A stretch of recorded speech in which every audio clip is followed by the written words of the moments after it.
ഇപ്പോൾ all India തലത്തിലുള്ള സർവേയെ സംബന്ധിച്ച് എല്ലാ സർവേകളും ഏതാണ്ട് ഒരേ നിരയിലാണ് കാര്യങ്ങൾ ചെയ്തിരിക്കുന്നത്. അതൊരു പെയ്ഡ് സർവേ ആണോ എന്ന് തന്നെ സംശയം ഞങ്ങളെ സംബന്ധിച്ചിടത്തോളം ഉണ്ട്. ഞങ്ങൾ ആ കാര്യങ്ങളിൽ വിശ്വസിക്കുന്നില്ല. കാരണം സർവേകൾ പറഞ്ഞത് നിരവധി പ്രാവശ്യങ്ങളിൽ തെറ്റിയിട്ടുണ്ട്, നന്നായിട്ട് തന്നെ തെറ്റിയിട്ടുണ്ട്. അപ്പോൾ അതുകൊണ്ട് ആ ഒരു സർവേയിൽ ഞങ്ങൾ വിശ്വസിക്കുന്നില്ല. പിന്നെ മനോരമ കാണിക്കുന്നത്, മനോരമയ്ക്ക് രാഷ്ട്രീയമുണ്ട്. ആ രാഷ്ട്രീയം വെച്ചുകൊണ്ടാണ് മനോരമ പെരുമാറുന്നത്. കഴിഞ്ഞ അസംബ്ലി തെരഞ്ഞെടുപ്പിൽ ഞാൻ രണ്ടാമത് മത്സരിക്കുമ്പോൾ ഞാൻ ഏതാണ്ട് ഒരു 15,000 വോട്ടിന് തോൽക്കും എന്ന് മനോരമ അവരുടെ എക്സിറ്റ് പോളിൻ്റെ ഭാഗമായിട്ട് കഴിഞ്ഞ തവണ അവർ പറഞ്ഞിരുന്നു.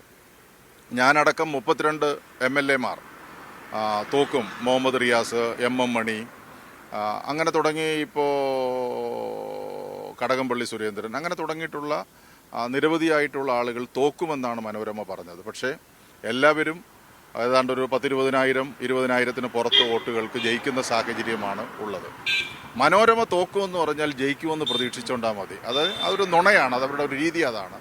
അപ്പോൾ അതുകൊണ്ട് ആ മനോരമയും അതുപോലെ തന്നെ മറ്റ് ചില മാധ്യമങ്ങൾക്ക് വേണ്ടി ചെയ്തിട്ടുള്ള എക്സിറ്റ് പോൾ ഫലങ്ങൾ ഞങ്ങൾ തള്ളിക്കളയുകയാണ്.